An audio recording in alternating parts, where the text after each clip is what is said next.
जय हिंद साथियों। जैसा मैंने आपसे कहा था, मैंने वादा किया था कि आपको सारी फिजिक्स 3 महीने में प्रोवाइड की जाएगी।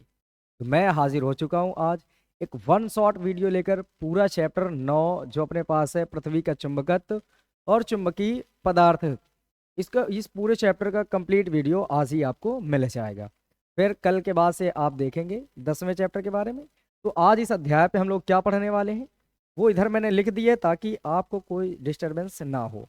जो जो चीज़ें पढ़नी वो आपके सामने है। ये अगर आप इस चैनल पे नए हो तो चैनल को कृपया सब्सक्राइब ज़रूर कर लीजिए, क्योंकि अगर आप जीरो से भी हैं तो मेरे साथ चलकर आप सीधे 95+ मार्क्स अभी भी गेन कर सकते हैं। देखिए यहाँ पर जो आज क्या पढ़ना है इस अध्याय में, ये सबसे पहला क्वेश्चन होता है कि अगर आप वन शॉट पढ़ रहे हैं तो आप उसमें क्या क्या पढ़ेंगे। तो यहाँ पर मैंने लिखा है सबसे पहले हम पृथ्वी के चुंबकत्व के बारे में, चुंबकीय व्यवहार के बारे में पढ़ेंगे। अगर आप जाकर देखेंगे चैप्टर नंबर 7 में, तो पृथ्वी के चुंबकत्व के बारे में, क्योंकि वहीं से मैग्नेटिज्म स्टार्ट हुआ था। तो मैंने आपसे कहा था मैं मैग्नेटिज्म जहां से स्टार्ट हो रहा है तो पृथ्वी से ही स्टार्ट हुआ था। सबसे पहले देखो वहां पर हम लोगों ने पढ़ा था वैद्युत धारा की वजह से चुंबकीय क्षेत्र, लेकिन पृथ्वी के अंदर भी चुंबकीय क्षेत्र होता है, ये भी मैंने वहीं पर बता दिया था। फिर यहाँ पर आज थोड़ी सी डिस्कस फिर से करेंगे पृथ्वी के चुंबकीय व्यवहार का। फिर इसके बाद हम पढ़ेंगे पृथ्वी का चुंबकत्व और इसकी उपस्थिति के बारे में तथ्य जो दिए गए थे। मतलब पृथ्वी के अंदर चुंबक है अगर, तो उसका चुंबकत्व मतलब उसका गुण भी होगा। और ये चुंबकीय जो गुण है ये कैसे महसूस कर सकते हैं, इसके बारे में हमें कोई तथ्य पता है कि नहीं, इसके बारे में डिस्कस करेंगे। फिर आप ये देखेंगे कि पृथ्वी की सतह पर चुंबकीय सुई का व्यवहार, कि अगर पृथ्वी के तल पर खड़े हो जाते हैं आप चुंबकीय सुई को लेकर तो वो कैसे व्यवहार करती है, इसके बारे में आप जानेंगे। आप जानेंगे कि सब हर किसी को ये पता होता है कि एक चुंबकीय सुई, जैसे आपको भी पता होगा, चुंबकीय सुई अगर ये है आप तो इसको देखेंगे तो ये हमेशा उत्तर और दक्षिण दिशा में ठहरती है। लेकिन जब आप डिटेल्स में जाएंगे तो आपको पता चलेगा कि नहीं, ऐसा नहीं होता है। चुंबकीय सुई उत्तर और दक्षिण दिशा से हमेशा, अगर उत्तर की डायरेक्शन से पश्चिम की ओर 11.5 डिग्री इधर की ओर झुकी होती है, मतलब सीधे नहीं होती, ठीक ऐसे उत्तर दक्षिण हल्की सी ऐसे होती है, टिल्ट होती है। तो ये भी आप जानेंगे। तो इसके बाद आप पढ़ेंगे कुछ महत्वपूर्ण परिभाषाएं जो इस चैप्टर में आपको पढ़नी होंगी। जितनी भी परिभाषाएं हैं, मुख्य मुख्य परिभाषाएं पढ़ लेंगे। उनमें से कौन कौन सी हैं परिभाषाएं वो इधर दे रखी हैं। चुंबकीय अक्ष पढ़ेंगे, चुंबकीय निरक्ष पढ़ेंगे। फिर इसके बाद इसी में पढ़ेंगे भौगोलिक यामोत्तर और चुंबकीय यामोत्तर के बारे में। फिर इसी में पढ़ लेंगे आप नति कोण या नमन कोण, जिससे नति कोण या नमन कोण एक ही नाम होता है, और दूसरा दिक्पात कोण पढ़ेंगे। जब ये पढ़ लेंगे तो फिर इसके बाद आप पढ़ेंगे भौगोलिक याम्योत्तर और चुंबकीय याम्योत्तर क्या होता है।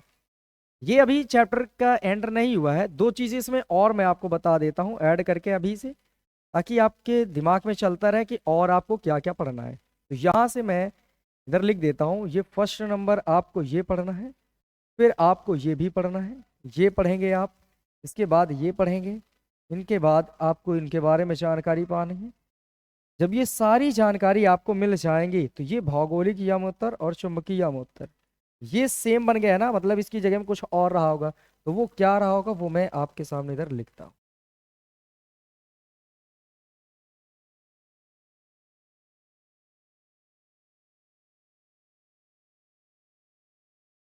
लेकिन ये चैप्टर पूरा आज ही कंप्लीट करेंगे। ध्यान रखना, अगर वीडियो पे आए हो तो पूरा वीडियो आप यहाँ से देख कर ही जाइए, और कोई भी सिंगल चीज इसमें नहीं छूटेगी। यहाँ पर आपको पढ़ना है पृथ्वी के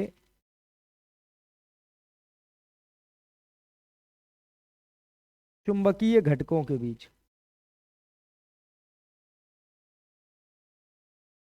घटकों के बीच संबंध।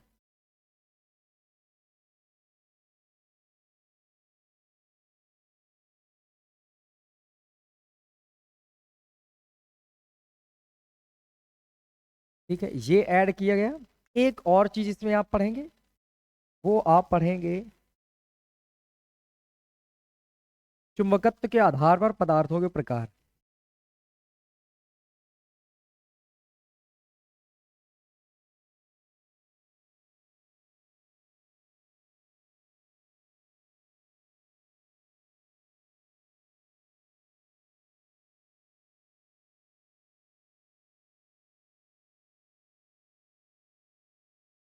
ये रहा आज का टॉपिक, जितना हम पढ़ेंगे वो यहाँ पर मैंने लिख दिया।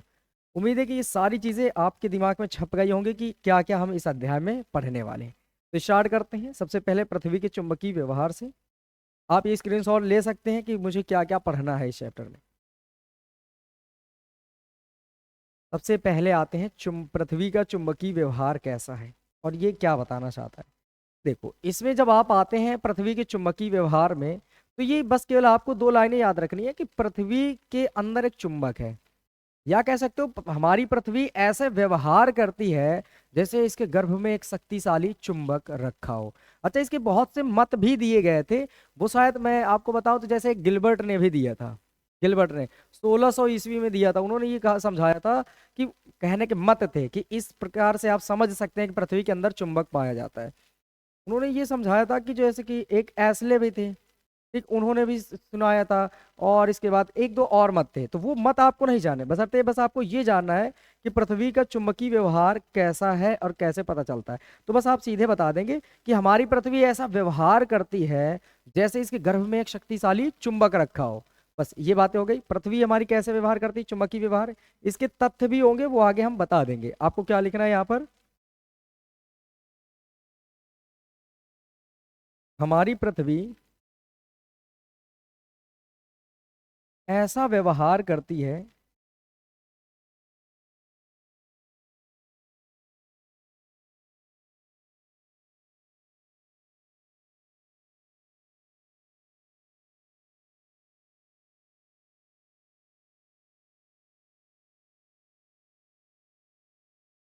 करती है जैसे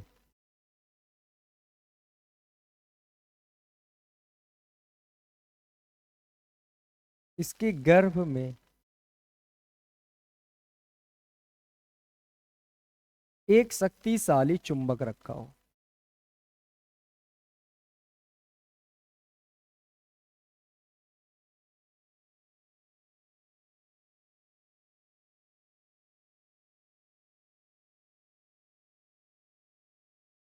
रखा हो, इसका एक बहुत फेमस मत है, तो मैं लिख देता हूं।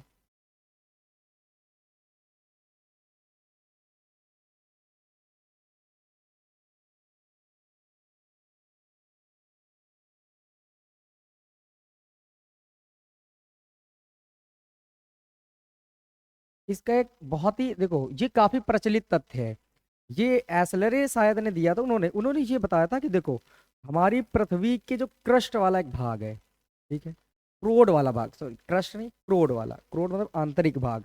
समझना जरा, हमारी पृथ्वी जैसे कि ये बॉल है, और कहा गया इसके क्रोड का ताप बहुत ज्यादा होता है, ये सबको पता है, ठीक है। अब जब बहुत टेम्परेचर होगा पृथ्वी के अंदर, ये बॉल समझो, बॉल अपनी पृथ्वी, इसके अंदर जैसे जैसे ये, जैसे कि ये पृष्ठ है, पृथ्वी के तल से अंदर की ओर जाओ उसके केंद्र की ओर, तो केंद्र पर बहुत भयंकर ताप है। और ये क्रोड होता है, बीच का भाग, वहां बीच का भाग क्रोड, तो वहां का ताप बहुत ज्यादा है। तो वहां पर जो धातुएं पाई जाती हैं वो इस रूप में पाई जाती है कि जैसे वो लिक्विड हो, ठीक, द्रव फॉर्म में। अगर वो द्रवित है, अब समझना जरा, अब हम ये समझते हैं कि हमारी पृथ्वी अपने घूर्णन अक्ष के अनुदिश घूम रही है, घूम रही है। अगर समझो जरा, अपनी पृथ्वी अगर घूमे तो इसके अंदर भरा लिक्विड भी क्या हो रहा होगा, घूम रहा होगा। और एक बात समझो जरा, जब ये घूमते हैं तो बताया गया था कि ये जो ये मत है, इसके अकॉर्डिंग ये बताया गया था कि आप समझें कि ये जो धातुएं पिघली हुई हैं, ये आयनित अवस्था में है। कैसे, इनके जो कण कैसे अवस्था में है, आयनित अवस्था में। अब आयन कैसे होते हैं, धन आयन ऋण आयन, केमिस्ट्री में पढ़े होंगे। और जब ये मूव करते हैं, ये जब मूव करते हैं, तो बताइए, जब चलते हैं और जब आयन चलेंगे, धनावेश ऋणावेश होते हैं ना, तो धन आयन और ऋण आयन, ठीक है। तो जब ये चलते हैं तो धारा बनती है, जिसकी वजह से क्या बन के तैयार हो जाता है, पृथ्वी का चुंबकीय क्षेत्र, समझे। तो ये बहुत फेमस मत है, तो आप इसको याद रखिए कि पृथ्वी के अंदर, पृथ्वी के अंदर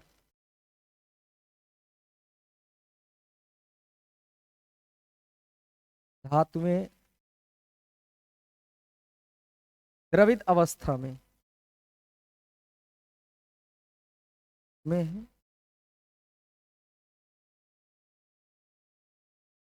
और आयनित है,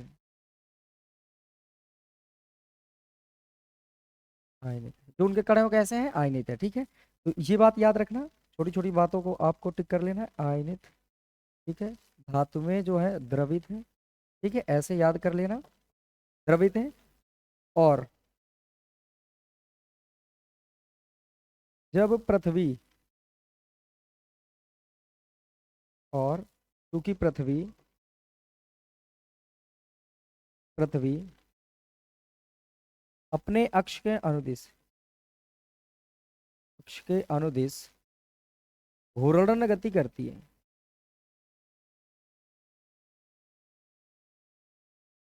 घूर्णन गति करती है, जिससे ये द्रव भी गति करता है, जिससे इस द्रव में लिखते हैं, इस द्रव में हलचल होती है और धारा बनती है, जिससे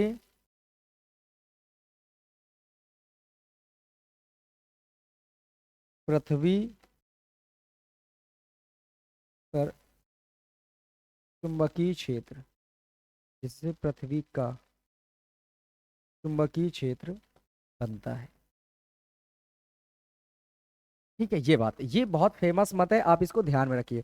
और बाकी गिलबर्ट ने भी दिए थे और कई दिए थे। जैसे एक ये मत है कि देखो, अपने पृथ्वी के ऊपर कई मंडल पाए जाते हैं, उसमें एक आयन मंडल भी पाया जाता है। तो एक मत ये भी है कि अगर पृथ्वी, अपने बॉल को पृथ्वी मान लो, तो इसके आसपास वायुमंडल है पूरा। वायुमंडल में एक नाम भी सुना होगा, आयन मंडल। और कहते हैं कि जब ये घूर्णन अक्ष करती गति करती, घूर्णन गति करते अपने अक्ष के परिता, सूर्य के चारों ओर पृथ्वी गति करती है कि नहीं, तो वहां पर क्या होता है कि वो आयन मंडल भी घूमता है। और जब आयन मंडल घूमता है तो आयन मंडल में धनायन ऋण आयन मिल जाएंगे। तो उससे क्या होता है, फिर उससे बनता है क्या, धारा, जिसकी वजह से चुंबकीय क्षेत्र। तो ये कई हदों तक सही माने गए थे। ठीक है, तो गिलबर्ट वाला एक मत याद रखना, गिलबर्ट का मत नहीं माना गया था, इसकी वजह से मैं वो नहीं लिख रहा, ये जरूरत का था, ये मैंने लिख दिया। चलो अब आगे बढ़ते हैं। इसके बाद हम जानेंगे आगे कि पृथ्वी का चुंबकत्व और उसकी उपस्थिति के बारे में। आप ये जान चुके हैं कि पृथ्वी में चुंबक का गुण तो पाया जाता है। और सुनो जरा, चुंबकत्व क्या होता है, ये बात समझो जरा। चुंबकीय गुण को, चुंबकीय गुण को चुंबकत्व कहते हैं। बस ये बातें याद रखिए। अगर आपसे कोई पूछे चुंबकत्व क्या है, तो आप बता दीजिएगा कि चुंबकीय गुण है जो, उसी का नाम क्या होता है, चुंबकत्व। अब आगे बात करते हैं इसकी उपस्थिति के बारे में, तथ्य। हाँ, तो इसकी उपस्थिति के बारे में तीन तथ्य होते हैं, वो तीनों आप एक एक करके जान लीजिए। एक नंबर, दो नंबर, और ये तीन नंबर, तीनों आप सीखिए सर। देखिए, पहला क्या है, पृथ्वी पर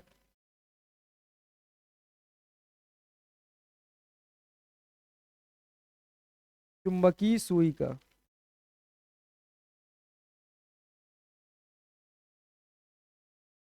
सदैव उत्तर दक्षिण दिशा में ठहरना।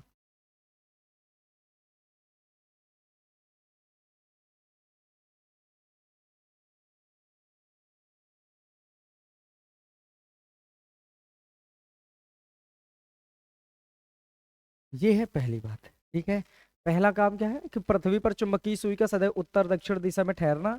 ये बात का सत्यापन देता है कि हाँ, पृथ्वी के अंदर कहीं ना कहीं चुंबक है और उसका अपना चुंबकीय गुण है, जिसे हम चुंबकत्व कहते हैं। अगर आपको इसके बारे में डिटेल में जानना है, तो आपको चैप्टर नंबर 7 का लेक्चर नंबर 1 डिटेल्स में आपको पढ़ना चाहिए। वहां पर इसकी पूरी एक्सप्लेनेशन मैंने दी थी कि कैसे आप समझेंगे। दूसरा क्या है, पृथ्वी पर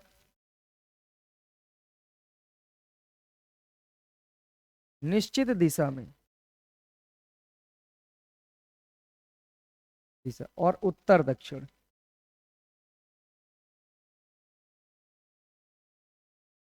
गड़े लोहे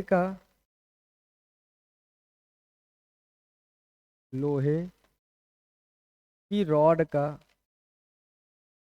चुंबक बन जाना।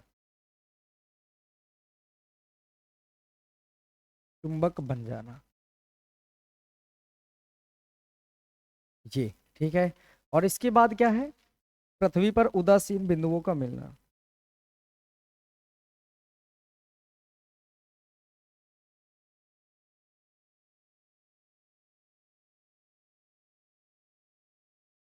बिंदुओं का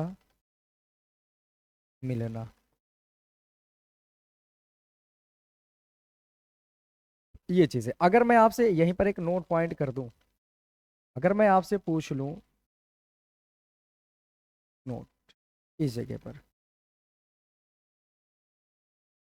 कि अगर पृथ्वी पर चुंबक है तो पूछा यह जा सकता है कि पृथ्वी के जो चुंबक है उसकी ध्रुव किस डायरेक्शन में है। तो अगर मैं आपसे पूछूं कि पृथ्वी का उत्तरी ध्रुव, पृथ्वी के चुंबक का उत्तरी ध्रुव,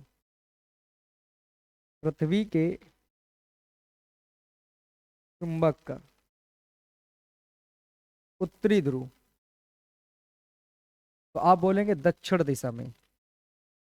किधर है तो आप बोलेंगे दक्षिण दिशा में।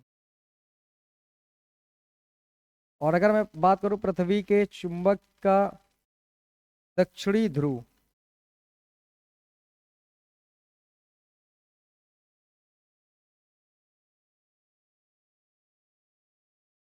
तो ये किस डायरेक्शन में आप बताएंगे, उत्तरी दिशा में।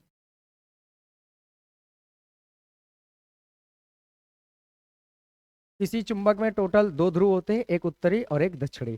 तो पृथ्वी का जो चुंबक है उसके पृथ्वी के अंदर जो पाया जाता है उसका बताओ कितने ध्रुव होंगे, दो ध्रुव होंगे, उत्तर और दक्षिण। पर उत्तरी ध्रुव पृथ्वी के दक्षिण डायरेक्शन में, दक्षिण दिशा में, और जो दक्षिणी ध्रुव है वो किस दिशा में है बता दो, उत्तर दिशा में है या उत्तरी दिशा में। अब आप इस तरह से समझ सकते हैं। ठीक है, इनके डिटेल्स में जाना है तो आप पीछे जा सकते हैं। ये भी एक याद रखना, इसमें निश्चित दिशा पूछी जाती है, वो उत्तर और दक्षिण में। और 36 गाड़ना है, ऐसे आपको ऐसे मत गाड़ देना। कुछ समय बाद आप इसको निकाल कर देखेंगे तो लोहे की रॉड पर क्या आ जाता है, चुंबक का गुण आ जाता है। मतलब समझो, अगर ये लोहे की रॉड है, ये पहले लौह कणों को आकर्षित नहीं कर सकता, लेकिन अगर पृथ्वी के नीचे इसको आप यूं गाड़ दें, उत्तर और दक्षिण डायरेक्शन में ऐसे गाड़ देते हैं, और कुछ समय बाद इसको आप निकालते हैं तो आप देखेंगे ये पास में रख के लौह कणों को आकर्षित कर लेता है। लेकिन ये गुण भी क्षणिक होता है, जब निकालेंगे तो आप देखेंगे उस समय चिपका लेगा, बहुत समय तक नहीं रह पाता, क्योंकि ये प्राकृतिक चुंबक इतना मजबूत नहीं होगा होता है। या ये बातें याद रखना। अब तुम्हें क्या करना है, ये इसके बाद आगे बढ़ते हैं और देखते हैं, कुछ और पढ़ते हैं। कुछ महत्वपूर्ण परिभाषाएं पढ़नी, वो परिभाषाएं क्या क्या पढ़नी आप देखते रहिए। यहाँ पर एक चित्र बना है, इस चित्र के अकॉर्डिंग ही सारी चीजें आपको पढ़नी होंगी। देखो, सबसे पहला काम आपको पढ़ना है चुंबकीय अक्ष क्या होता है। ठीक है, क्या क्या पढ़ेंगे मैं यहाँ लिख देता हूँ, इन सारी चीजों को आप ध्यान में रखिए। हम पढ़ेंगे चुंबकीय अक्ष क्या होता है। ठीक है, फिर चुंबकीय निरक्ष क्या होता है। फिर हम पढ़ेंगे भौगोलिक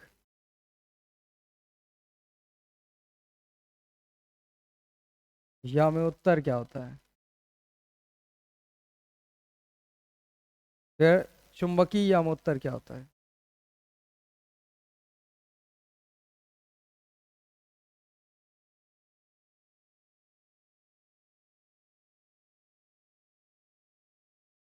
ऐसे लिखा होता है, ठीक है, या में उत्तर।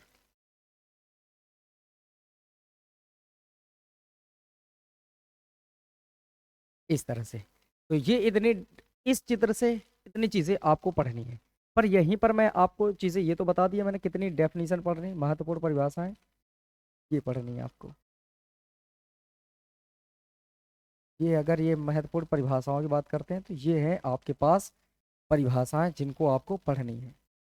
ये ये ये और ये। पर यहाँ पर कुछ नोट पॉइंट आप याद रखिए, ये पूछा जाता है नोट। अगर मैं आपसे कहूं कि अगर पृथ्वी पर, जो मैंने पहले ही बताई थी स्टार्टिंग में बातें, अगर याद होंगी तो आप तुरंत समझ जाएंगे।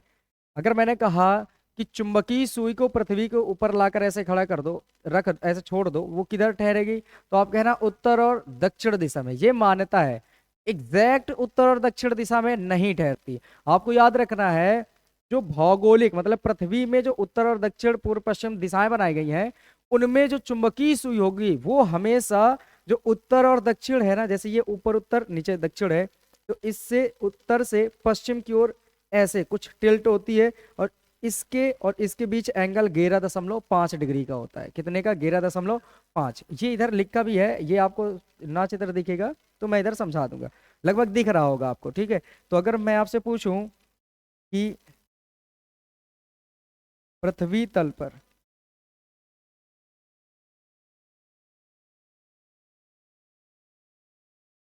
चुंबकीय सुई सुई के सुई का उत्तरी ध्रुव,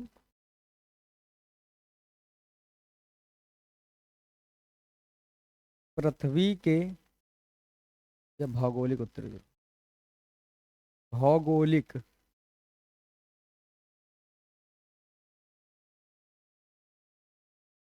भौगोलिक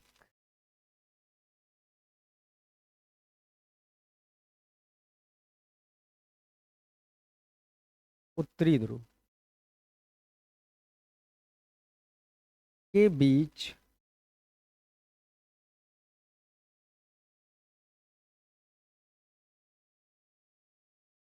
पृथ्वी तल पर चुंबकीय सुई लिखना था, यहाँ क्या लिखी? सुई के उत्तरी ध्रुव और भौगोलिक उत्तरी ध्रुव के बीच 11.5 डिग्री का कोण बनता है।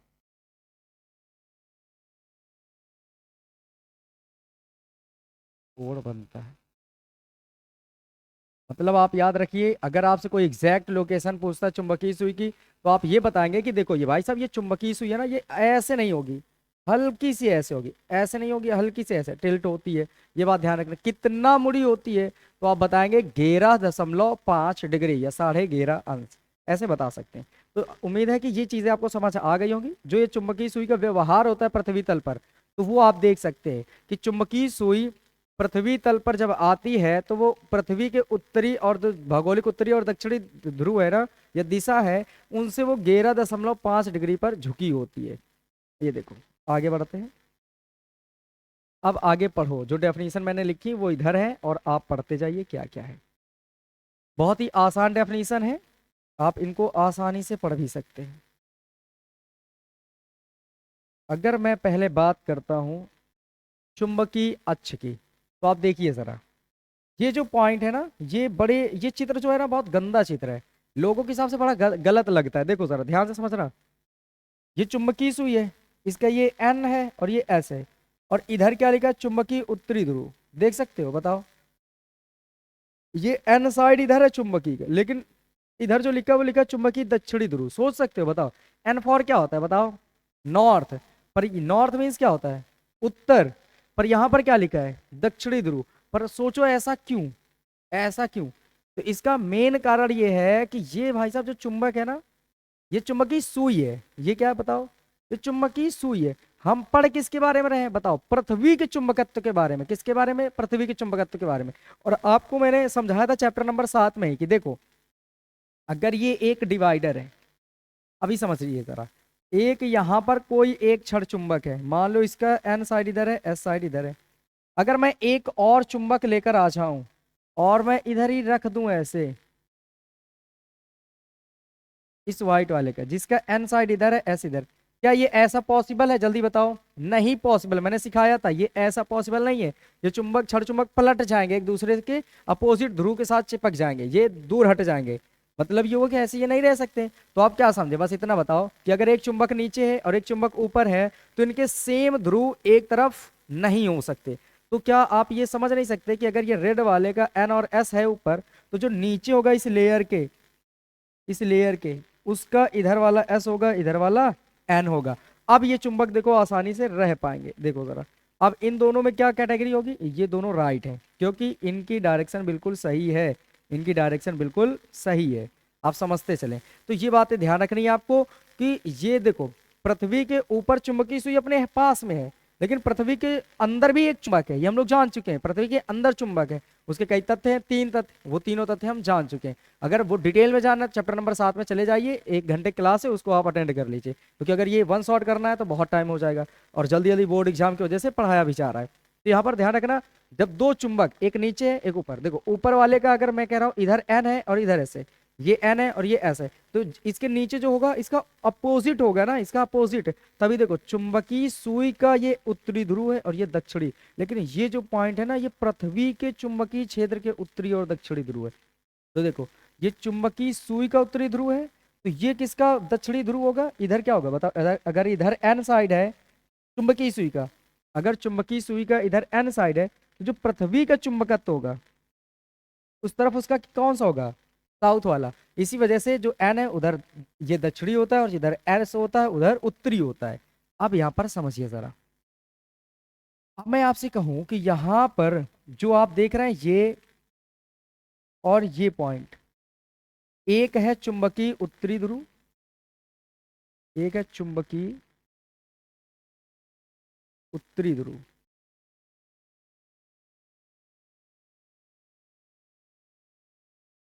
चुंबकीय उत्तरी ध्रुव,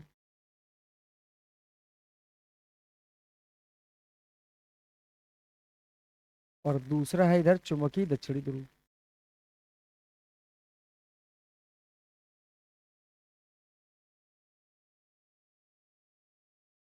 ये पॉइंट है चुंबकीय दक्षिणी ध्रुव, और ये वाला पॉइंट है चुंबकीय उत्तरी ध्रुव।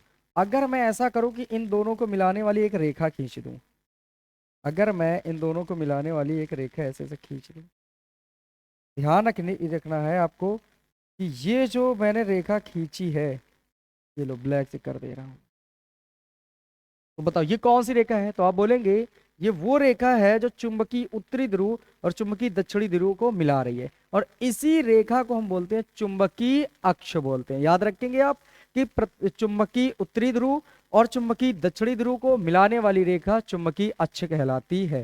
चलो इधर मैं लिखता हूं,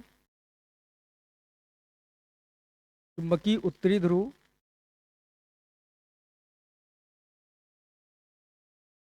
चुंबकीय उत्तरीय ध्रुव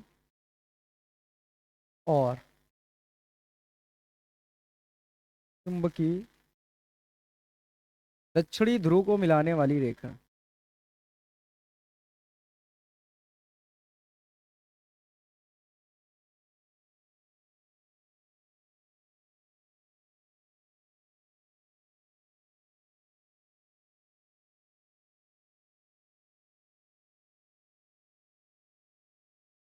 रेखा को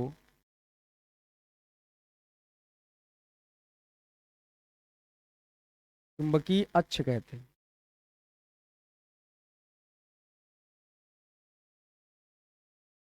तो क्या समझे आप? आपको ये समझ में आ गया होगा कि जो चुंबकीय उत्तरी ध्रुव है, चुंबकीय दक्षिणी ध्रुव, दोनों को मिला दो, जो रेखा होगी वो चुंबकीय अक्ष होगी।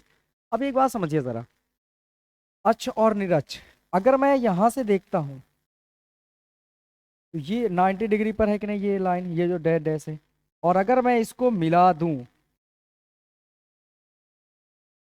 इस लाइन को, तो ये जो लाइन है ना, इसका नाम होता है चुंबकीय निरक्ष।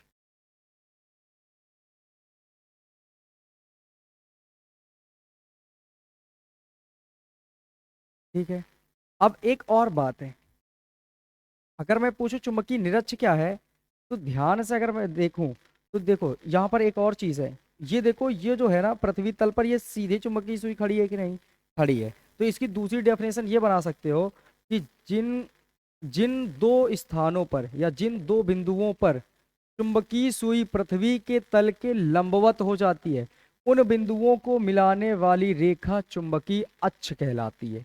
समझ गए? ये दूसरी डेफिनेशन आप याद कर लीजिए कि जिन दो बिंदुओं पर, एक ये पॉइंट और एक ये पॉइंट, जिन दो बिंदुओं पर चुंबकीय सुई पृथ्वी के तल के लंबवत हो जाती है, अब ये 11.5 नहीं देखना, इसको लंबवत ही मानना है, इनको मिलाने वाली रेखा ही चुंबकीय अक्ष कहलाती है। तो बताओ यहाँ पर क्या हो जाएगी? चुंबकीय सुई समांतर हो जाएगी। तो ये जो पॉइंट है, ये पॉइंट जहां पर चुंबकीय सुई समांतर हो जाती है या क्षैतिज हो जाती है, उन बिंदुओं को मिलाने वाली रेखा चुंबकीय निरक्ष कहलाती है। तो क्या लिखेंगे? जिन दो बिंदुओं पर जिन दो बिंदुओं पर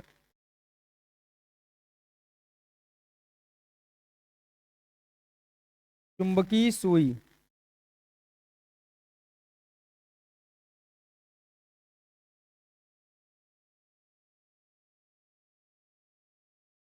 पृथ्वी के तल के समांतर या क्षैतिज हो जाती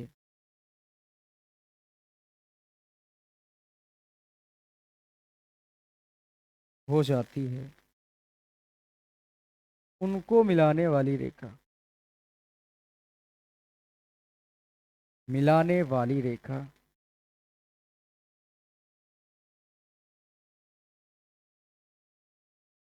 रेखा को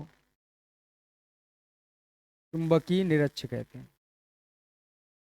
अच्छा, ये चैप्टर भी ऐसा है जिसमें थोड़ी सी याद करने की चीजें ज्यादा हैं।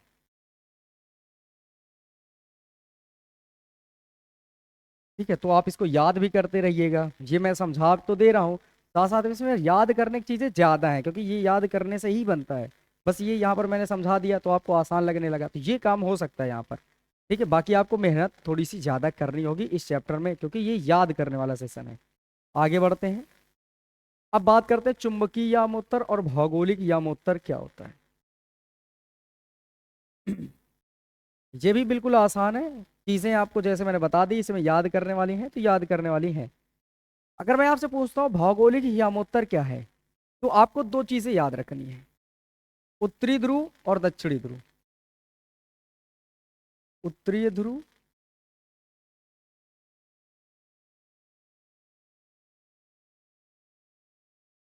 दक्षिणी ध्रुव। ये दो पॉइंट अगर आप याद रखते हैं ना, तो सारी चीजें आपकी आसानी से खत्म हो जाएंगी।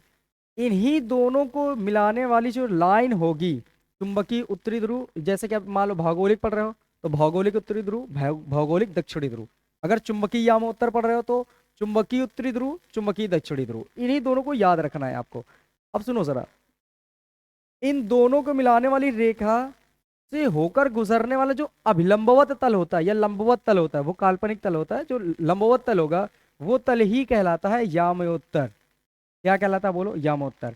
अब अगर भौगोलिक यामोत्तर की बात हो जाए तो भौगोलिक उत्तरी ध्रुव और भौगोलिक दक्षिणी ध्रुव को मिलाने वाली रेखा, या ये भौगोलिक उत्तरी ध्रुव भौगोलिक दक्षिणी ध्रुव से होकर गुजरने वाली रेखा से अभिलंबवत गुजरने वाले तल को हम क्या कहेंगे?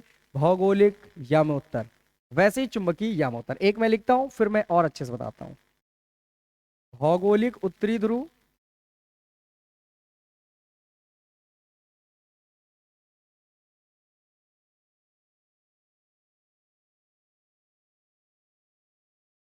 भौगोलिक उत्तरी ध्रुव और भौगोलिक दक्षिणी ध्रुव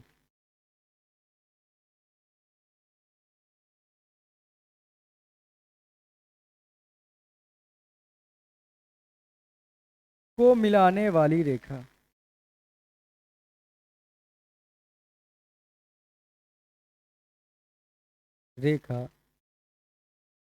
से होकर गुजरने वाले, से होकर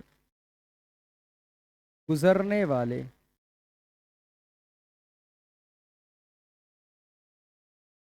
अभिलंबवत तल को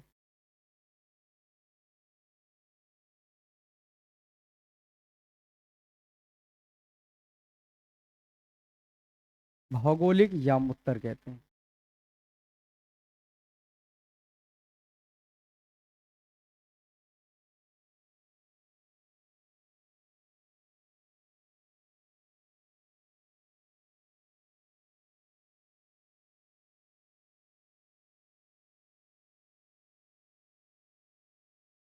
ठीक है, वैसे ही अगर मैं चुंबकीय यामोत्तर, देखो जरा इसमें कहाँ है भौगोलिक यामोत्तर, उसके बारे में जान लो। अगर मैं आपसे कहूं कि देखो ये जो रोटेशन बनेगी ना, ये इसका मतलब है पृथ्वी ऐसे ऐसे रोटेट करेगी, ऐसे ऐसे इधर की ओर घूमेगी घूमेगी, ये घूर्णन अक्ष है। अब देखो जरा, अगर आप जानते होंगे तो ये आपने सीखा होगा कि अगर पृथ्वी, ये किसी तल पर पृथ्वी के भौगोलिक जो दिशाएं हैं वो दर्शाते हैं, तो इस तरफ पूर्व दर्शाते हैं, इधर पश्चिम, और ऊपर उत्तर, और नीचे दक्षिण दर्शाते हैं। तो अब समझो जरा, ये भौगोलिक दिशाएं हैं। अब मैं आपसे ये बात करूं कि बताओ उत्तर किधर होगा, तो ये है पॉइंट उत्तरी ध्रुव, है ना। ये भौगोलिक स्थिति है, तो यहाँ पर जो ध्रुव होगा, इस ध्रुव का नाम आप देंगे भौगोलिक उत्तरी ध्रुव। तो ये वाला पॉइंट क्या होगा, भौगोलिक दक्षिणी ध्रुव। ये देखो लिखा है कि ये जो पॉइंट है, ये भौगोलिक उत्तरी ध्रुव, भौगोलिक उत्तरी ध्रुव। और यहाँ पर जो ये पॉइंट है, इसका नाम है भौगोलिक दक्षिणी ध्रुव। अब इन दोनों को मिलाने वाली जो रेखा है ना, ये जो रेखा है, ये, अब इनके जो ये जो लाइन है ना, जैसे ये ऊपर उत्तर, ये दक्षिण, अब इन दोनों के जो लंबवत तल होगा, ये इधर की ओर जो तल होगा लंबवत वाला, इनसे 90 डिग्री पर, ये एक लाइन हो गई, इनसे 90 डिग्री पर ऐसे होगा, तो यहाँ का ये जो तल होगा ना, ये तल कहलाता है, क्या कहलाएगा बताओ, भौगोलिक यामी उत्तर। समझ आया। तो आपको ये बातें याद रखनी है और चित्र के हिसाब से समझते भी चलना है कि इन दो बिंदुओं को जो ये लाइन मिला रही, ये जो रेखा है, इसके जो लंबवत तल होगा, जो लंबवत होगा तल, वो तल क्या कहलाएगा, भौगोलिक याम्योत्तर। ठीक है। वैसे ही अगर मैं बात करता हूँ चुंबकीय यामोत्तर का, तो चुंबकीय ध्रुव जो है, जैसे कि आप समझेंगे, ये है चुंबकीय उत्तरी ध्रुव और ये है चुंबकीय दक्षिणी ध्रुव। इनको मिलाने वाली जो रेखा है, ये इससे इससे होकर गुजरने वाले अभिलंबवत तल का नाम चुंबकीय यामोत्तर हो जाएगा। बस बिल्कुल आसान है। हम क्या लिखेंगे, चुंबकीय, चुंबकीय उत्तरी ध्रुव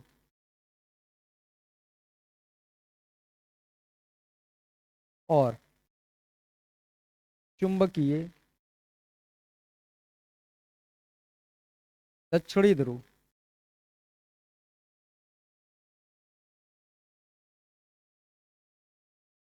से होकर गुजरने वाले को मिलाने वाली रेखा।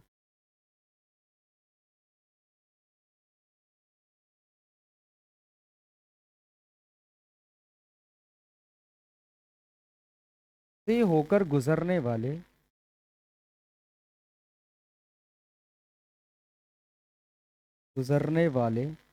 अभिलंबवत तल को, गुजरने वाले अभिलंबवत तल को क्या बोलेंगे हम लोग, चुंबकीय,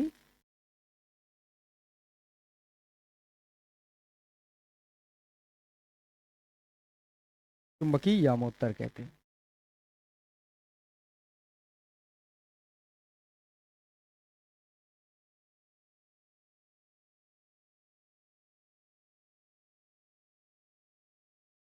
तो इस तरह से आप ये दोनों चीजें जान जाएंगे। बस इसमें क्या करना है आपको, उत्तरी ध्रुव दक्षिणी ध्रुव याद रखने हैं, और अगर चुंबकीय का है तो चुंबक के हिसाब से लगा लेना है, और अगर भौगोलिक है तो भौगोलिक शब्द लगा लेना है। और जो दोनों को मिलाने वाली रेखा के जो अभिलंबवत तल होगा ना, वही तल कहलाता है याम्योत्तर। अगर भौगोलिक है तो भौगोलिक याम्योत्तर, और अगर चुंबकीय है तो चुंबकीय याम्योत्तर। इस तरह से ये पूरी चीजें क्लियर हो जाती है।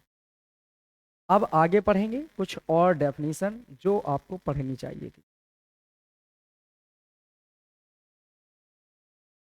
ये देखो, ये बहुत बार पूछी गई हैं, ये इंपॉर्टेंट है, इनको पढ़ना आपके लिए बहुत जरूरी है। सारी डेफिनेशन अब तक जितनी पढ़ी वो एक तरफ, ये मात्र दो डेफिनेशन एक तरफ, यहीं से इस चैप्टर के स्टार्टिंग मान सकते हैं आप, क्योंकि पीछे वाले तो बिल्कुल रैंडम छोटी छोटी चीजें थी, वो नहीं पूछता है। जो अब जितना बचा है, वही चीजें ऐसी हैं जो आपके बोर्ड एग्जाम में पूछी जाएगी। तो कृपया इन्हें ध्यान से पढ़िए। जो पीछे पढ़ा वो तो जल्दबाजी में आपने छोटा छोटा करके पढ़ लिया, क्योंकि वो बहुत एक एक लाइन की थी। जो चीजें ये हैं, ये बहुत काम की है। तो इनमें आपको सीखना है और इनमें आपको समझना है। सुनिए जरा, नति कोण या नमन कोण क्या होता है, क्या आप इस चुंबकीय सुई को ध्यान से समझिए जरा। अगर आप चुंबकीय सुई को धागे से बांध के लटका दें, चुंबक, ये जो चुंबकीय सुई, जैसे यह है चुंबकीय सुई, देखो ये लटकी हुई है इससे। अब ये लटकी हुई तो ऐसे ना रुकेगी, वो हल्की सी टिल्ट हो जाती है, मुड़ जाती है। मतलब ये हुआ कि अगर चुंबकीय सुई, ये आप ऐसे है, ऐसे, ये लो, और यहां से आपने क्या किया, इस जगह से चुंबकीय सुई को बांधना शुरू किया, तो आप देखेंगे कि जो चुंबकीय सुई है वो कुछ यूं हो जाएगी। अगर चुंबकीय सुई को देखेंगे तो कुछ ऐसे मुड़ जाती है। मतलब ये हुआ कि जो चुंबकीय सुई ऐसे हो जानी चाहिए, तो वो ऐसे नहीं होती, हल्की सी ऐसे तिरछा होकर रुकती है। चुंबकीय सुई अगर बांध के लटका दो तो ये स्वतंत्र होगी, तब ये हल्की सी ऐसे मुड़ जाती है, क्षैतिज ये डायरेक्शन है, क्षैतिज से हल्की सी झुक जाती है। तो देखो ये क्षैतिज से हल्की सी झुकी है, झुकी है। तो ये जो आप देख रहे होगे ये झुका दिख रहा है ना, तो यहाँ पर आपको ये समझना है कि ये जो लाइन है ये क्षैतिज रेखा होती है, ये क्षैतिज दिशा कह सकते हो। और अगर मैं आपसे बात करता हूं इसकी, तो ये चुंबकीय अक्ष होती है, ठीक है। और चुंबकीय क्षेत्र भी चुंबकीय सुई की जो अक्ष है उसी के अनुदिश होता है, ये भी याद रखिए, चुंबकीय क्षेत्र भी, ठीक है। तो अब यहां पर समझे जरा, ये जो इन दोनों के बीच का एंगल आपको नजर आ रहा होगा थीटा, इन दोनों के बीच का जो एंगल नजर आ रहा है थीटा, चुंबकीय सुई है, तो ये जो एंगल दिख रहा है ना, ये जो थीटा, ये जो थीटा है यही कहलाता है नति कोण या नमन कोण। अच्छा समझो जरा, नति का मतलब ही होता है झुकाव, नति का मतलब होता है झुकाव, समझे, कि मतलब थोड़ा सा टिल्ट होना, वही है नति। या नमन का मतलब आप खुद समझो जरा, नमन मीन्स क्या होता है, नमन करते हैं आपको भाई साहब, नमन करते हैं इसका मतलब क्या, झुकते हैं। तो जो एंगल झुकने वाला होगा ना, जैसे 36 इसकी डायरेक्शन से ये इतना झुकी, तो इनके बीच कितना झुकी, ये जो कोण है ना यही कहलाता है नति कोण या नमन कोण। तो बताओ इसकी डेफिनेशन तो आपको सामने नजर आ ही रही होगी चित्र के हिसाब से। क्या लिख सकते हैं, स्वतंत्रता पूर्वक, स्वतंत्रता लिख देते हैं अपने गुरुत्व केंद्र, अपने गुरुत्व केंद्र से स्वतंत्रता पूर्वक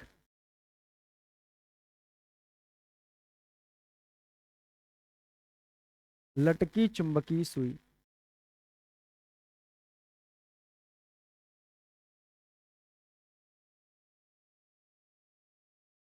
चुंबकीय सुई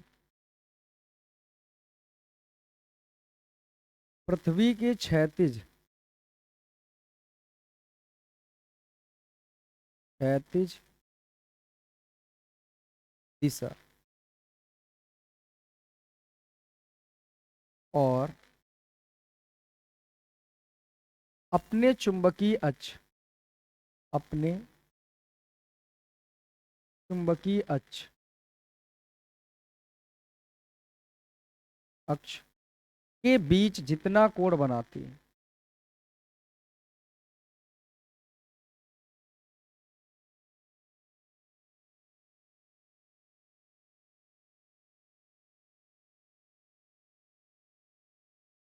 उसे नति कोण या नमन कोण कहते हैं।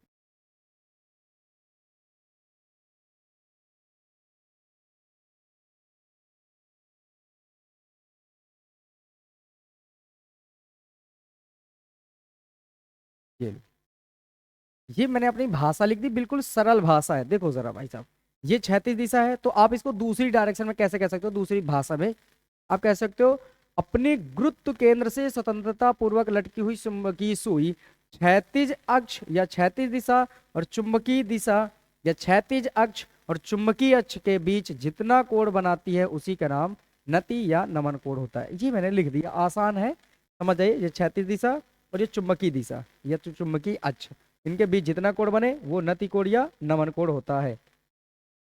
और थीटा से प्रदर्शित करते हैं, ये लिख लेना, ठीक है, थीटा से प्रदर्शित करेंगे, यहाँ पर लिख दूं मैं थीटा, थीटा कहते हैं। अब आगे बात करते हैं इसकी दिक्पात कोण। अच्छा दिक्पात कोण कहाँ बनता है, तो वो चुंबकीय यामोत्तर और भौगोलिक यामोत्तर के बीच बनता है। तो याद रखना, चुंबकीय यामोत्तर,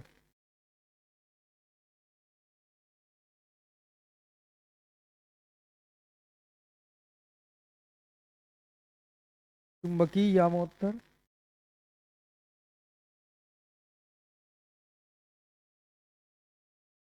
और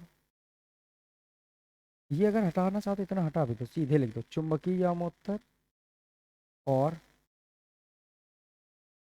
भौगोलिक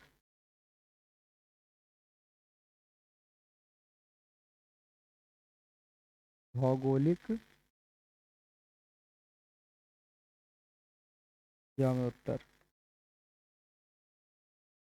के बीच बने कोण को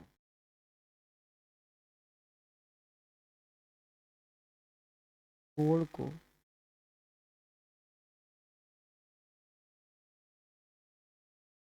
दिक्पात कोण कहते हैं।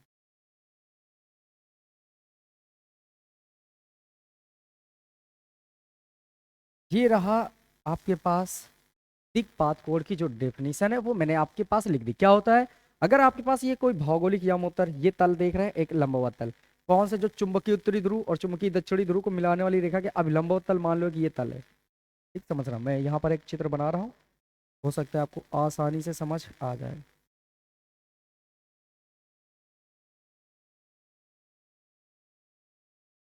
आप इस तल को इमेजिन करिए इतना, ठीक है, और ये मान लो ये पूरा है, ठीक है, ये डैश डैश करके ये यहाँ से ऐसे है, और मान लो इसका नाम है चुंबकीय यामोत्तर, ठीक है। एक दूसरा तल है,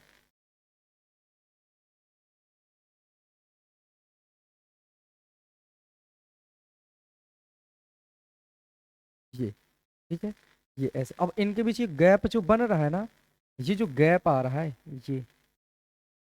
ये जो एंगल होगा वो दिक्पात कोण कहलाता है। ये वाला जो रेड वाला है, इसका नाम है चुंबकीय यामोत्तर।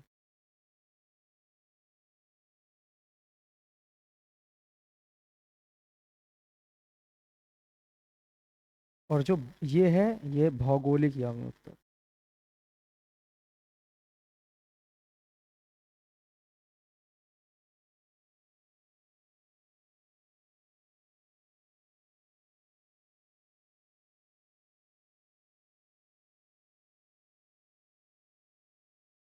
चलो, इस तरह से आप समझ जाएंगे कि इनके बीच जो कोण बनेगा उसका नाम क्या देंगे हम लोग, बोलते जाओ, दिक्पात कोण। समझ आई। देखो, अगर अपने पास दो है, एक ये है और एक ये दो तल होते हैं, पर ये तल बहुत दूर नहीं होते। जैसे मैंने कहा, एक ये तल है जिसका नाम है चुंबकीय याम्योत्तर, क्योंकि जो याम्योत्तर होते हैं वो तल होते हैं, अभिलंब तल मैंने पहले समझाया आपको। बस जैसे चुंबकीय यामोत्तर ढूंढना है, तो आपका ये चुंबकीय उत्तरी ध्रुव और जो चुंबकीय दक्षिणी ध्रुव को मिलाने वाली रेखा से होकर गुजरने वाला जो अभिलंबवत तल होता है, वो तल क्या कहलाता है, चुंबकीय यामोत्तर। और अगर इसी तरह भौगोलिक यामोत्तर है, तो वो जो दोनों तल है ना, उन दोनों के बीच जो कोण बनता है, उस कोण का नाम होता है दिक्पात कोण। उम्मीद है कि ये समझ आ गया होगा। इसके बाद अब चलते हैं आगे। अच्छा, एक बात समझिए जरा, यहीं पर मैं पहले ही बता दूं ताकि आपको टेंशन ना हो किसी तरह की। देखो जरा, ये है, ये समझो, ठीक है, और ये है अक्ष, ये है चुंबकीय अक्ष। इसका नाम अगर मैं देना चाहूँ तो क्या नाम मैं दे सकता हूँ, बताइए। इसका नाम है रेड वाले का चुंबकीय अक्ष, चुंबकीय अक्ष। और याद रखना, जहां चुंबकीय अक्ष होगी वही डायरेक्शन भी चुंबकीय क्षेत्र की मिल जाएगी, ठीक है, ध्यान रखना। तो अगर पृथ्वी के चुंबकीय क्षेत्र की डायरेक्शन देखें, तो वो यही लाइन होगी अक्ष के अनुदिश। पृथ्वी के चुंबकीय क्षेत्र की डायरेक्शन क्या होगी, यही होगी, ये लाइन, ये अक्ष ही क्या कहलाएगा, पृथ्वी के चुंबकीय क्षेत्र का जो अक्ष होगा, ठीक है। अब सुनो जरा, यहां से बातें आगे बढ़ती हैं। बताओ इसको, ये है पृथ्वी के चुंबकीय क्षेत्र के 36 घटकों के बीच संबंध। वो आपको क्या करना है, इसको ध्यान से समझना। ये इस चैप्टर के डेरिवेशन की और न्यूमेरिकल्स की बुनियाद है। अगर आपको ये चैप्टर आता है, ये चैप्टर का ये डेफिनेशन, इस चैप्टर की ये जो डेरिवेशन है, अगर ये आपको आ जाता है, तो यकीन मानो कि इसके सारे न्यूमेरिकल्स लगभग और लगभग सब इसी से खत्म हो जाते हैं, क्योंकि यही एक है ही, और कोई नहीं यूज करने में आता है। तो ध्यान रखना, ये बुनियाद इस चैप्टर की, ध्यान से पढ़ें, सतर्क रहकर पढ़ें। अगर कुछ नहीं आता है तो एक बार दोबारा देख लेना। देखो, समझो जरा, अगर अभी अभी आप पढ़ के आए थे कि अगर अपने पास ये कोई एक तल है, जिसका नाम हम दे दे चुंबकीय यामोत्तर, ठीक है, हो गया ये चुंबकीय यामोत्तर। और एक और तल था ऐसे, इनके बीच ये कोण थीटा बन रहा था, ठीक है।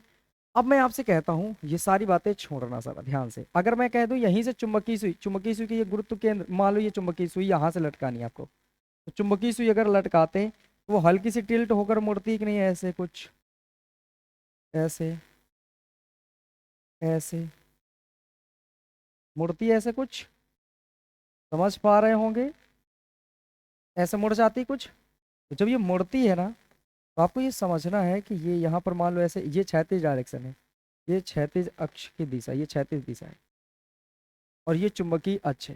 तो ध्यान रखना, ये चुंबकीय अक्ष है और ये क्षैतिज अक्ष, इनके बीच जो बना कोण होता है वो नति कोण या नमन कोण कहलाता है।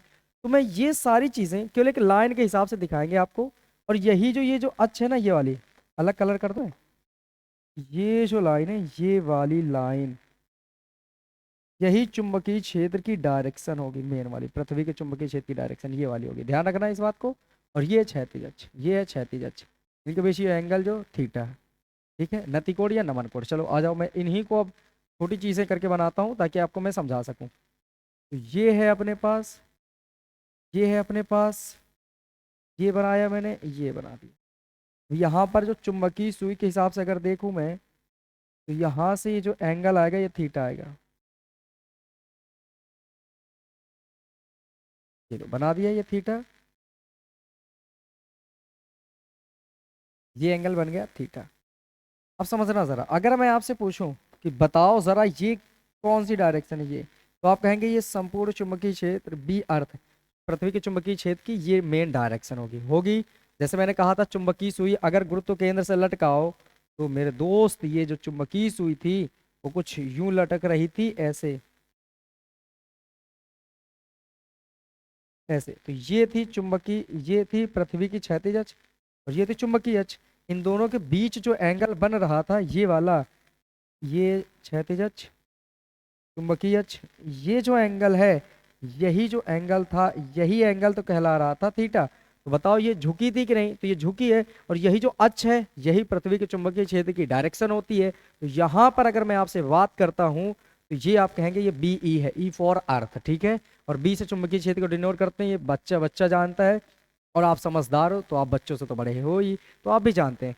अब मैं आपसे बात करता हूँ, बोलो चुंबकीय क्षेत्र चुंबकीय क्षेत्र सदिश राशि है या नहीं, तो आप बोलेंगे हाँ जी बिल्कुल है। तो अगर मैं आपसे पूछूं, इस चुंबकीय क्षेत्र के दो घटक तोड़ सकते हैं कि नहीं, क्यों, क्योंकि हमें तो घटकों के बीच संबंध निकालना है। तो घटक होते भी हैं या नहीं, तो बोलो जी हाँ होते हैं। कितने, दो घटक, एक क्षैतिज घटक और एक ऊर्ध्व घटक। अब बात करते हैं क्षैतिज घटक ऊर्ध्व घटक होंगे किधर। तो जैसे ये आपको दिख रहा है ना, ये ऐसे थोड़े से तिरछा थीटा कोण बनाते हुए, अगर इसका क्षैतिज घटक तोड़ना है तो पृथ्वी के तल के समांतर कर दो, ये है ना इस पॉइंट से। तो ये ऐसे बना दो, ये पृथ्वी की, देखो ये पृथ्वी हो गई, ऐसे होती पृथ्वी, ये हाथ है देखो पृथ्वी, और ये ऐसे, तो ये समांतर हो गई। तो ये जो डायरेक्शन होगी, ये वाली डायरेक्शन, ये अपने पास कहलाएगी क्षैतिज घटक, बी हॉरिजेंटल। और ये किसके बराबर, और ये वाली जो होगी ये डायरेक्शन कहलाएगी आपके पास वर्टिकल, ठीक है। और ये दोनों किसके बराबर होंगे वो आप समझते चलिए, ये बीई कॉस थीटा के बराबर आएगा, और ये जो आएगा बीई साइन थीटा के बराबर आएगा। कक्षा 11 में आपने पढ़े होंगे 11th में कि जब समांतर चतुर्भुज की प्रमेय पढ़ रहे होंगे शायद, सदिश विश्लेषण करके, तो वहां पर आपने बखूबी पढ़ा होगा समांतर चतुर्भुज का नियम सदिशों से संबंधित। तो वहां पर आपको ये भी पता चला था कि जब आप हल कर रहे होंगे तो बीच में ही आपको पता चला होगा कि जब कोई सदिश था उसके जो क्षैतिज घटक निकाल रहे थे उसके साथ कॉस आया करता था, और जो ऊर्ध्व घटक निकालते थे उसके साथ साइन आता था। तो इसका क्षैतिज घटक ये है, तो हॉरिजॉन्टल के साथ कॉस आएगा, इसी के साथ कॉस लगाना है। बीई का निकाल रहे हो ना क्षैतिज घटक, तो बीई का क्षैतिज घटक को बीएच से डिनोट करोगे, बशर्ते इसका निकाल रहे हो ना तो इसी के आगे कॉस लगाना है। इसका वर्टिकल तो इससे 90 डिग्री, इससे 90 डिग्री, तो ये आओगे इसके साथ इसका कॉस। अब इसका क्या होगा साइन, क्योंकि ये क्षैतिज था तो कॉस, ये ऊर्ध्व घटक है तो साइन। अब ये इससे 90 डिग्री पर हो गया तो ये वर्टिकल। अब वर्टिकल मीन्स ऊर्ध्वाधर। अब सुनो जरा, मैं लिखता हूं यहां से, अगर मैं आपसे पूछूं कि बताएं जरा क्षैतिज घटक चुंबकीय क्षेत्र का क्षैतिज घटक, तो आप क्या बोलेंगे। आप कहेंगे कि मुझको पता है जो बी एच का मान है वो बी ई कॉस थीटा के इक्वल है। इसी तरह जब आप बात करते हैं चुंबकीय क्षेत्र के ऊर्ध्व घटक के बारे में, तो चुंबकीय क्षेत्र का ऊर्ध्व घटक जो होगा वो किसके बराबर हो जाएगा, बोलो बी वी, और वो किसके बराबर दिख रहा है, बी ई साइन थीटा के बराबर। B E sine theta. अब समझदार बच्चों तुरंत बताओ जरा कि अगर मैं आपसे बोलूं ये इक्वेशन फर्स्ट ये सेकंड दोनों का वर्ग कर दो और जोड़ दो जल्दी से, तो क्या कहेंगे आप? समीकरण 1 और 2 का वर्ग करके जोड़ने पर समीकरण 1 व समीकरण 2 का वर्ग करके जोड़ने पर, तो बताएं जरा, ये पूरी दुनिया जानती है कि एलएचएस की तरफ जोड़ता है, आरएचएस की तरफ जोड़ता है। इसका वर्ग करना है, इसका वर्ग करना है, जोड़ देना है। तो इसका वर्ग कितना हो जाएगा बोलते चलो मेरे साथ एक बार। तो इसका वर्ग बोलेंगे आप साहब, ये होगा बी एच का स्क्वायर। इसका करेंगे तो ये बी वी का स्क्वायर, और दोनों जुड़ गए तो प्लस कर लेना है, बराबर। इसमें क्या होगा? इसका स्क्वायर दोनों को जोड़ देना है। तो बी ई कॉस थीटा लिखेंगे और इसका करेंगे स्क्वायर, प्लस इसका करेंगे तो बी ई साइन थीटा करेंगे और इसका कर देंगे होल स्क्वायर। अब यहाँ से बातें बननी शुरू होगी। तो ये बी एच का स्क्वायर है और ये बी वी का स्क्वायर है। बोलते चलो अगर इसका स्क्वायर करेंगे तो बी ई का भी स्क्वायर होगा और साथ में कॉस का भी स्क्वायर होगा। अगर मैं बात करता हूँ इसकी, ये बी ई का स्क्वायर होगा और साइन का भी स्क्वायर होगा। अगर मैं आपसे पूछूं ये क्या लिखा है, तो आपको कहना इधर मुझसे कोई मतलब गरज नहीं है, ये सेम लिखते चले आएंगे। और इधर बी ई स्क्वायर सेम है। तो बताओ जरा क्या इन चीज़ों को कॉमन किया जा सकता है? बोलेंगे हाँ। इससे बचेगा कॉस का स्क्वायर, इससे बचेगा साइन का स्क्वायर। अब यहां से मैं आपसे पूछूं कि बी एच का स्क्वायर बराबर बी वी का स्क्वायर बराबर कितना है? बी ई का स्क्वायर। और ये क्लास 9th में ही आपने पढ़ लिया होगा कि जो साइन स्क्वायर थीटा और कॉस स्क्वायर थीटा होता है इसकी वैल्यू होती है 1। तो बच्चों बताएं ज़रा एक बार, बी एच का स्क्वायर और बी वी का स्क्वायर बराबर किसके आ गया? तो बोलेंगे आप बी ई के स्क्वायर के। उम्मीद है इतनी समझ में आ गई होंगी बातें। तो क्या मैं आपसे पूछ सकता हूँ, एक तरफ बी ई का स्क्वायर, एक तरफ क्या B H square plus B V का स्क्वायर। तो यहाँ से अगर मैं आपसे पूछूं कि मेरे बच्चे बताओ ज़रा, यहाँ से बी ई का स्क्वायर जो है वो निकला है बी एच का स्क्वायर प्लस बी वी का स्क्वायर। तो यहाँ से स्क्वायर हटाएंगे तो इधर क्या लगा लेंगे? Under root.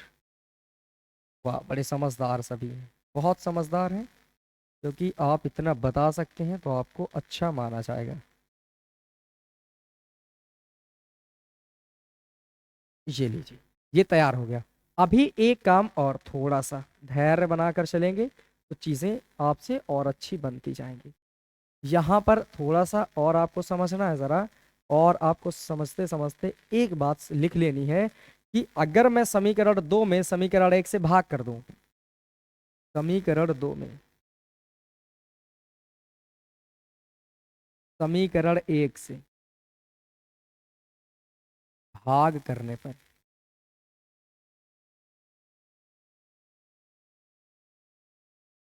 देखते हैं भाग करने पर क्या बनेगा। बोलो, समीकरण 2 में करना है, किससे करना है? बोलो 1 से।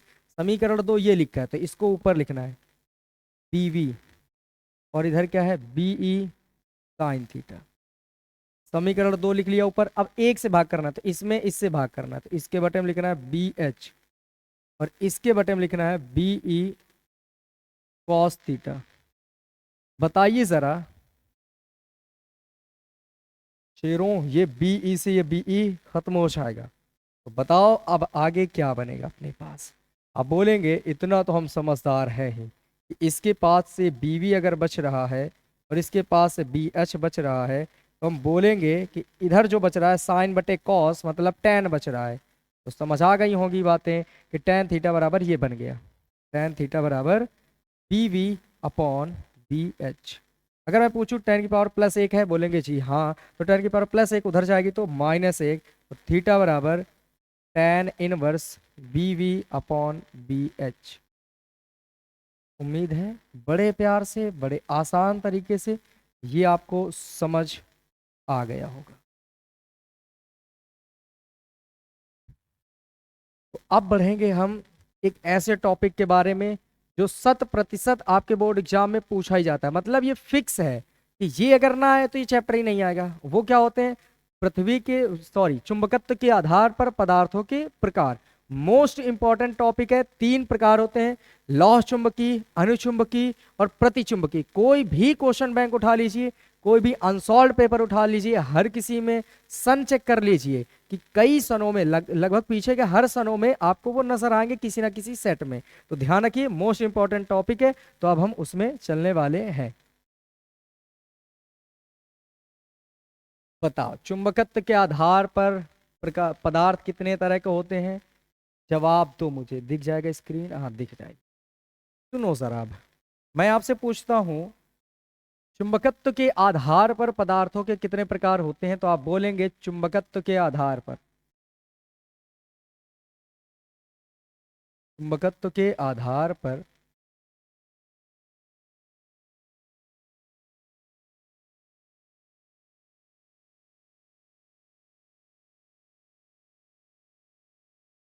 आधार पर पदार्थों को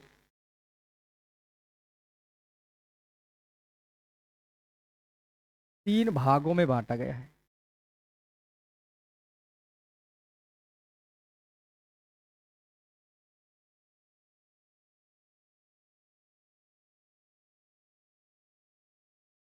वो कौन से 3 भाग हैं? तो नंबर 1 लौह चुंबकीय पदार्थ, नंबर 2 अनुचुंबकीय पदार्थ, नंबर 3 प्रतिचुंबकीय पदार्थ। तो समझ आ गया होगा, बिल्कुल आसान है। लौह चुंबकीय पदार्थ, अनुचुंबकीय पदार्थ, प्रतिचुंबकीय पदार्थ। अब इन तीनों को करके एक एक करके समझो जरा, अलग पेज में, आगे पेज में। यहां से हटो, यहां से हटो, यहां पढ़ते हैं। सबसे पहले बात करते हैं हम लौह चुंबकीय पदार्थ की। ये क्या होते हैं, इनके बारे में हम जानेंगे। देखो जरा, अगर अपने पास कोई ऐसे पदार्थ हो जिन्हें हम किसी चुंबकीय क्षेत्र में ले जाएं, तो चुंबकीय क्षेत्र की डायरेक्शन में चुंबकित हो जाए, समझे? मतलब उसी की दिशा में चुंबकित हो जाए। फिर से एक बार सुनो, अगर कोई ऐसे पदार्थ हो अपने पास जिन्हें हम किसी चुंबकीय क्षेत्र में ले जाएं, तो उसी चुंबकीय क्षेत्र की डायरेक्शन में चिपक जाएं और तीव्रता के साथ चिपके, काफी तेजी से, तो ऐसे पदार्थों का नाम हम देते हैं लौह चुंबकीय पदार्थ। ठीक है, क्या लिखेंगे? ऐसे पदार्थ। थोड़ा सा तो कम हो जाओ, ये अब सही। ऐसे पदार्थ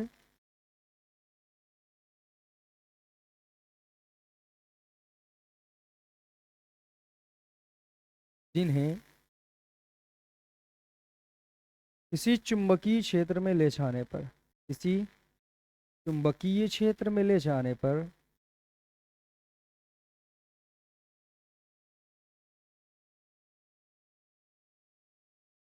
ले जाने पर वे चुंबकीय क्षेत्र की दिशा में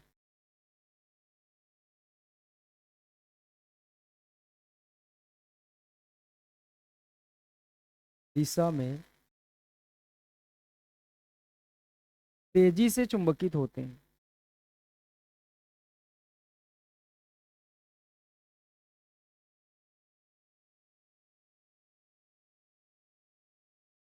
होते हैं, उन्हें लौह चुंबकीय पदार्थ कहते हैं।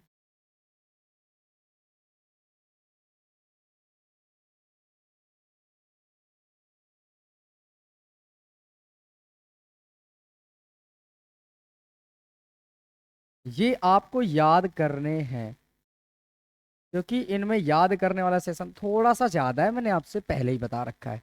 तो बच्चों फिर से एक बार मेरे साथ कह लीजिए, मेरे दोस्तों, मेरे प्यारे बच्चों, एक बार फिर से कहो कि ऐसे पदार्थ जिन्हें हम किसी चुंबकीय क्षेत्र में ले जाएं और वो चुंबकीय क्षेत्र की डायरेक्शन में बहुत तेजी से चुंबकित हो जाएं, बस उन्हीं पदार्थों का नाम होता है लौह चुंबकीय पदार्थ। समझ गए? ऐसे पदार्थ जिन्हें किसी चुंबकीय क्षेत्र में ले जाने पर वो चुंबकीय क्षेत्र की दिशा में ही तेजी से चुंबकित हो जाए। जैसे ये चुंबकीय क्षेत्र है, यहाँ पर कोई पदार्थ लाओ और ये इसी की डायरेक्शन में, इस इलाके का जिस डायरेक्शन में चुंबकीय क्षेत्र हो, उसकी दिशा हो, उसी दिशा में तेजी से चुंबकित हो जाए, बस ऐसे पदार्थों का नाम होता है लौह चुंबकीय पदार्थ। कौन होते हैं? जैसे आप समझ लीजिए, जैसे कम से कम 1-2 एग्जाम्पल देना बहुत जरूरी है। आप कह सकते हैं लोहा, निकेल भी है, कोबाल्ट भी बोल सकते हैं, और आदि ऐसे कह सकते हैं। इस टाइप के भी होंगे, ठीक है। तो ये है, उम्मीद है कि ये आपको समझ आ गया होगा कि लौह चुंबकीय पदार्थ क्या होते हैं। अब बात करते हैं, हम आगे चलेंगे, क्या नाम मिलेगा हमें, अनुचुंबकीय पदार्थ। बधाई हो, आप दूसरे पदार्थ के तरफ बढ़ रहे हैं, क्योंकि अब आप लौह चुंबकीय के से आगे निकल चुके हैं। अब अनुचुंबकीय, आप समझ गए होंगे, लौह चुंबकीय जो सबसे ज्यादा तेजी से चुंबकित होते हैं, अणु मतलब थोड़ा सा कम होंगे, क्या होंगे, थोड़ा सा कम होंगे। हम क्या कहेंगे, थोड़ा सा ही होंगे, थोड़ा सा कम नहीं, थोड़ा सा ही होंगे। तो ऐसे पदार्थ, ऐसे पदार्थ जिन्हें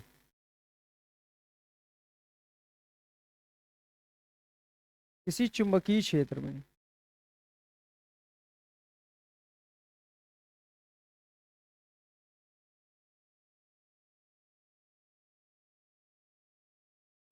ले जाने पर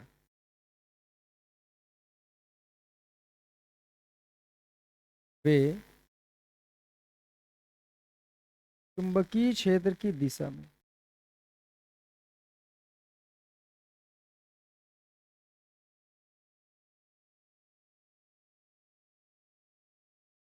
में मामूली से चुंबकित होते हैं।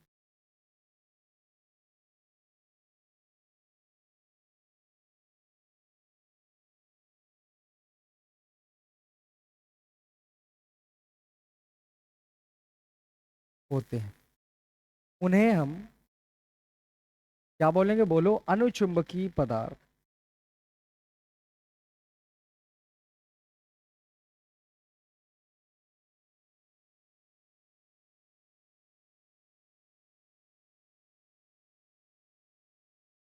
तो समझ गए होंगे क्या होते हैं अनुचुंबकीय पदार्थ। ऐसे पदार्थ जिन्हें हम सब अगर चुंबकीय क्षेत्र में ले जाएं, किसी चुंबकीय क्षेत्र में, वो चुंबकीय क्षेत्र की डायरेक्शन में चुंबकित हो, बशर्ते बहुत ही मामूली से, बहुत ही कम मात्रा में चुंबकित हो, ऐसे पदार्थों का नाम हम क्या देते हैं, अनुचुंबकीय पदार्थ। फॉर एग्जाम्पल, एग्जाम्पल क्या हो सकते हैं, जैसे हम बात कर सकते हैं, जैसे हम बात कर सकते हैं ऑक्सीजन की,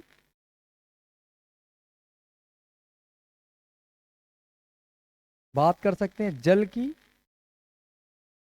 बात कर सकते हैं सोडियम की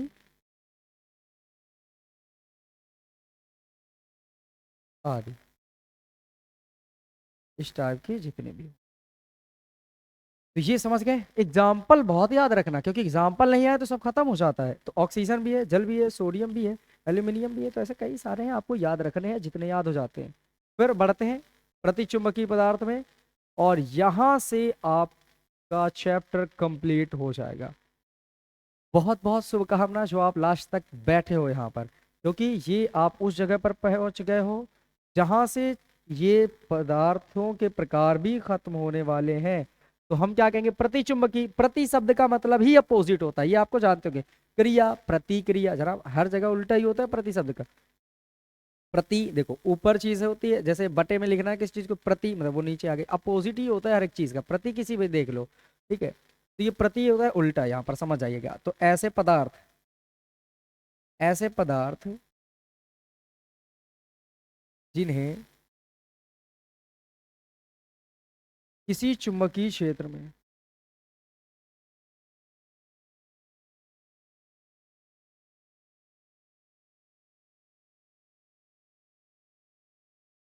रखे जाने पर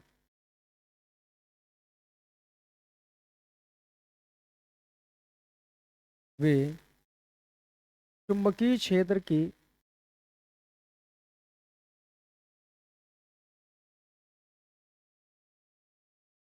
विपरीत दिशा में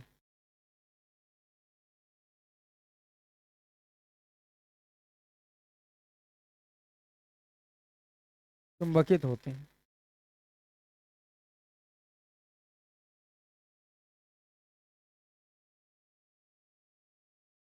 होते हैं, उन्हें प्रतिचुंबकीय पदार्थ कहते हैं।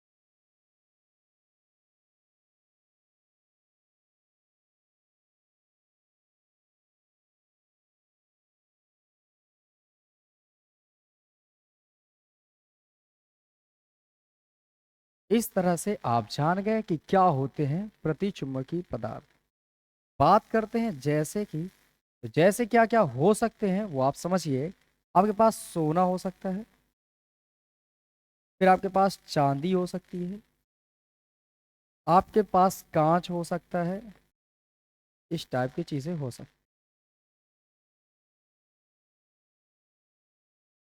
हैं। यहां से चैप्टर क्लोज किया जाएगा क्योंकि यहां से चैप्टर कंप्लीट हो जाएगा।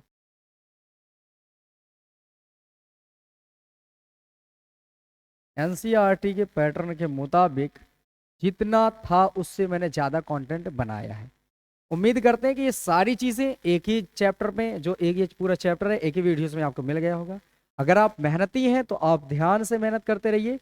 हर एक चीज़, हर एक डेरिवेशन, हर एक जो जो भी ज़रूरत की चीज़ें हैं वो हर एक चीज़ यहाँ पर आपको प्रोवाइड की जाएगी। तो इस चैनल पर बने रहिए और अपना योगदान देते रहिए, अपने दोस्तों तक शेयर करते रहिए। और चैनल को अगर आपने अभी तक सब्सक्राइब ना किया हो, कृपया चैनल को सब्सक्राइब कर दीजिए, क्योंकि बड़ी मेहनत के साथ ये वीडियोस आप तक पहुंचाए जाते हैं। फिर मिलेंगे अगले वीडियो में, तब तक आप अपना ख्याल रखिए। जय हिंद।